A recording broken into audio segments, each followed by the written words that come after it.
It's not so easy for Chinese to get a travel visa to Europe, with long waiting time to set up an appointment and also the complex paperwork. The European Union told CGTN Friday that it is easing the process for Chinese tourists. CGTN's Cui Huihao spoke with EU Commissioner for Migration for more details. Thank you, Commissioner, for joining us on CGTN. I understand yesterday you had a talk with the Minister of Public Security and State Councilor. What was the prior topic of your discussion? We met yesterday. It was a very friendly and cordial discussion. We covered a large spectrum of issues, but we focused mainly on visa facilitation, a dialogue that was launched actually yesterday. You see, we're working very closely now with China at all levels. China for us is a strategic partner, and European Union and China can do more in the future in addressing challenging issues like security and migration.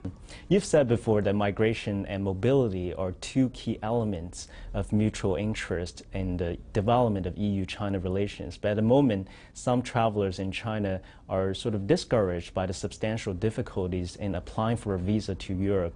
What is your Commission doing to make the progress a little bit easier for Chinese tourists? That's why I'm here, to facilitate Chinese travelers who want to come to Europe, because so far, yes, there were many bureaucratic obstacles. But yesterday, during the discussions I had with the minister, and we shall keep working on that, and if we are allowed, member states, to open more visa centers in China, all along with another program which will be operational by the end of 2019, something similar to the American ESTA. We're going to adopt the so-called European ETIAS. So it will be much easier for Chinese to travel to Europe. This will boost tourism.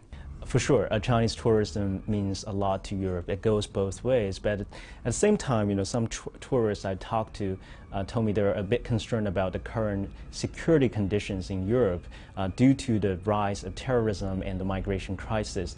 There were some very bad events that shocked Europe. But right now, thanks to this strong cooperation by using new methods and systems, we have ensured more security for our citizens, but also for the visitors from abroad. This year, more than 30 million tourists are expected to come.